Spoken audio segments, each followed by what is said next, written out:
2 kings before the temple's sacred gate with precious gifts to contemplate their fate. Upon the altar lay their treasures down to plead for favor on that hallowed ground. For on this day the listening heavens heard, and one true prayer would be a binding word. If from the soul the heartfelt plea took flight, as pure and certain as the morning's light. Grant me the wealth of heaven's endless store. The first king cried, a proud and hearty roar. I ask for wisdom, Lord, and that alone, that I may walk the path that you have shown.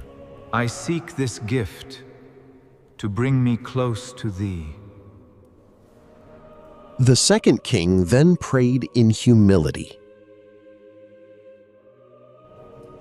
A holy priest then stepped before the 2 and said, The God has heard the plea from you. Your heart's desire is now within your hand, but how you grasp it, you must understand. The king who prayed for riches took his throne, and to his subjects made his edict known. By heaven's will a right to me is given, to claim my portion of the wealth of heaven. So heed my words, this order I decree.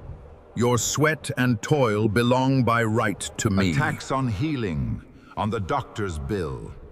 A tax for homes you build upon a hill.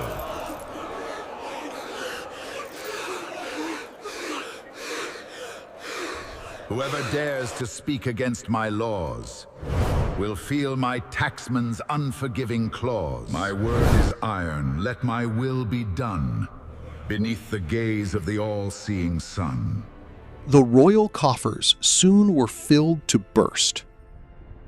But this first harvest also was the last. The people learned to hide what they had earned, and worked in shadows as their anger burned.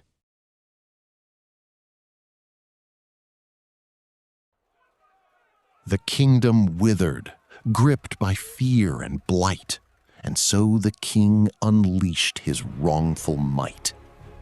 He formed a guard of force, of cruel design, to hunt for wealth and call the treasure mine. They'd seize a man for nothing but a glance, and send him to the dungeon with no chance. A maker of accounts, a man of faith, sought to aid schools and spare them from the state's cruel wrath.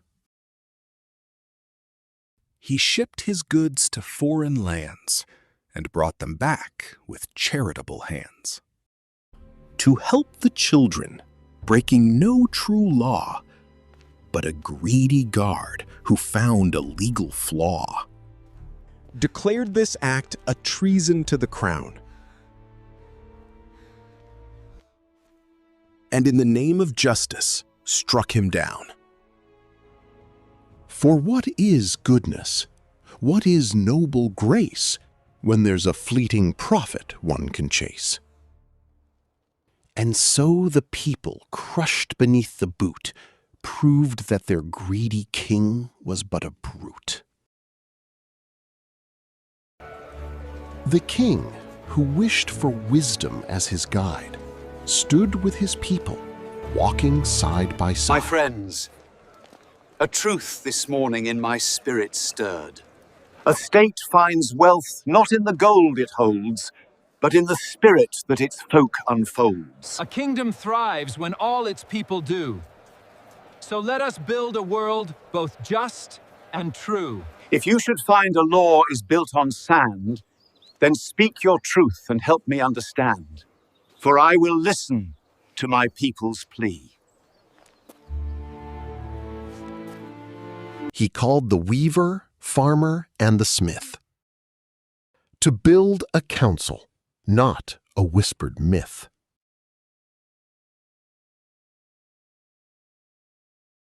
He broke the bread with those who tilled the soil and shared the burden of their daily toil.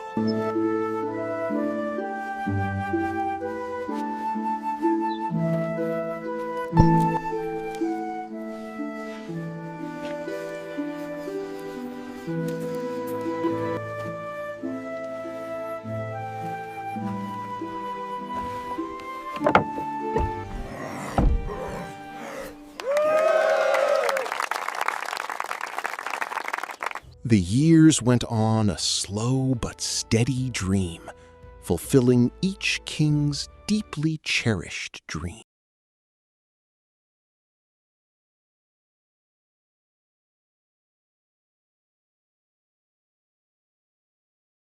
The greedy king, whose rule was built on dread, was cast from power, from his kingdom fled.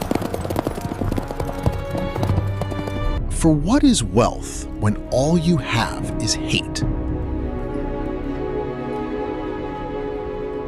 His people's anger sealed his bitter fate.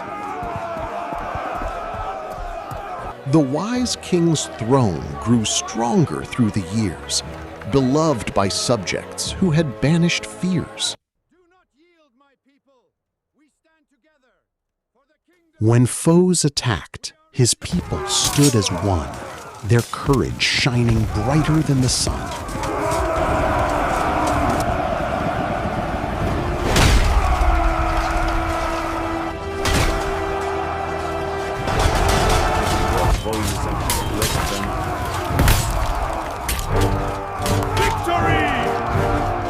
The land was prosperous, and all could share in life's rewards beyond compare. For in a foolish land there's only strife, while in a wise one there is love in life. The foolish king saw people toil and weep.